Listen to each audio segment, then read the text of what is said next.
সরে গেলে আমাদের মানচিত্র পাল্টে যাবে। মসজিদে পর্যন্ত আক্রমণ করছে, এরা রাজত্ব করবে, বাঙালিরা চলে যাবে। স্বাধীনতা যুদ্ধের পরে এই বাংলাদেশ যখন গুছানোর জন্য ব্যস্ত, ঠিক তখনই কিন্তু পার্বত্য চট্টগ্রাম পার্বত্য জেলার প্রতিনিধি হিসাবে সন্তু লারমার বড় ভাই আনেন লারমা আসছিলেন যে বাংলাদেশকে আলাদা করে দাও, আলাদা একটা রাষ্ট্র হিসাবে করার জন্য বলছিল। তখন বঙ্গবন্ধু রাগে খুবই বলছিল যে তোমরা বাঙালি হয়ে যাও।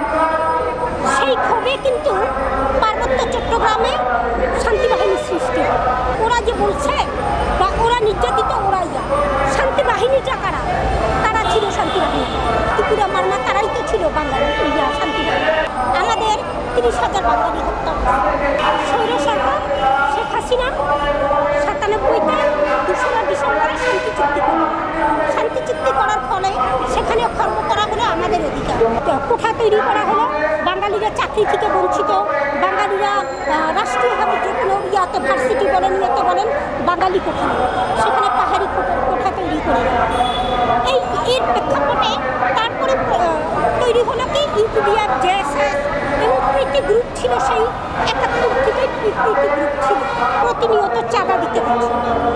আপনি চাঁদার বিরুদ্ধে বলতে পারবেন না, কারণ চাঁদার রসিদে তারা লিখে দেয় মানবতাই পরম ধর্ম।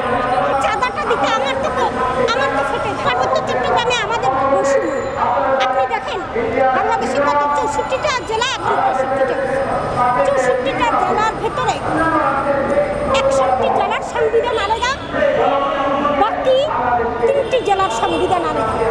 আপনি পার্বত্য চট্টগ্রামে চেয়ারম্যান হতে পারবে শুধু পাহাড়ি প্রজাতি। কেন ভাই? আমি বাঙালি, আমার যোগ্যতা নাই, আমার অধিকার নাই, আমি বাংলাদেশের নাগরিক না। আপনি ৬১ জেলার নাগরিক অধিকার রাখেন না আমার পার্বত্য চট্টগ্রামে জমি কিনতে, কিন্তু তারা আমার ৬১ জেলায় জমি কিনতে পারছে। আমরা সকল জেলার একই সংবিধান। আদিবাসী যদি হতে হয়, বাঙালিরাই আদিবাসী।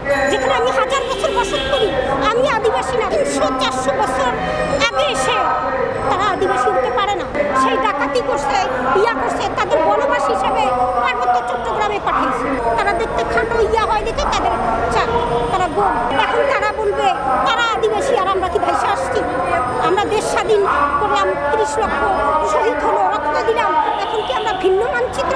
আমাদের ওই যে ৪১,০০০ একজন মানুষ হত্যা হয়েছে না, রক্ত দিছে না, আরো ৪১,০০০ একজন রক্ত দিল, তবুও আমরা এইটাকে ভিন্ন কোনো জুড়বেন করতে দিব না। এই যে বৈষম্য আন্দোলন গেল, যে তাদের ছাত্রদের উপর কিন্তু গুলি করার নির্দেশ ছিল।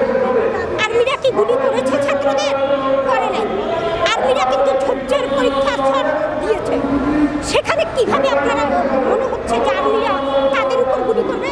আপনারা তাদেরই ইয়াতে এবং অন্যান্য ভিডিওতে দেখবেন তো তারা কি পরিমাণ আর্মিদের উপর নির্যাতন করছে। আর্মিদের তাদের এত ভয় কেন, প্রবলেম কেন? আর্মিদের প্রত্যেকটা জেলায় একটা করে সেনানিবাস আছে। তাহলে পার্বত্য চট্টগ্রাম থেকে বাঙালি আর্মি কেন হটাতে চাচ্ছি? আর্মি চলে গেলে ওখানে ওরা ওই যে সেই আপনার ৮১ থেকে সেই ৯৬ পর্যন্ত যেই হত্যাযজ্ঞ চালাইছে সেটা সহজ করার জন্য আর্মিকে সরানো। আর্মি সরে গেলে আমাদের মানচিত্র পাল্টে যাবে। আর্মি সরে গেলে পার্বত্য চট্টগ্রামের আর্মি সরালে আমাদের পতাকা পাল্টে যাবে।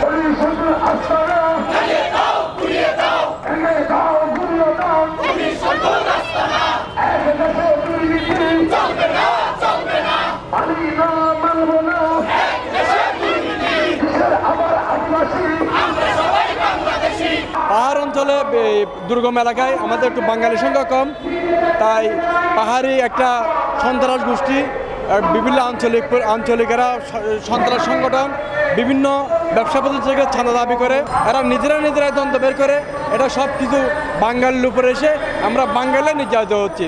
এরা চায় পার্বত্য এলাকাকে একটা জনসংযোগ করে এরা একটা আলাদা রাষ্ট্র পরিণত করতে। পাহাড়ি বাঙালি যারা আছে সবাই বাংলাদেশি, আমরা একসাথে সাম্প্রদায়িক সম্প্রীতি বজায় রেখে আমরা বসবাস করতে চাই। গত শুক্রবার আমাদের ধর্মীয় প্রতিষ্ঠান মসজিদে পর্যন্ত আক্রমণ করছে। এটা মানে খুব এরা মানে কি করবে এরা বাসা করতে পারছে না, এমনভাবে নির্যাতন করে। আমাদের এক ভাই খুন করেছে, আর অনেক ভাইয়ের দোকানপাট ব্যবসা বাণিজ্য ঘর বাইরে আগুন দিয়েছে। ৩-৪টা গ্রুপ আছে, ইউপিডিএফ, জেএসএস, তারপর সরকার বিভিন্ন সন্ত্রাস গোষ্ঠী এরা।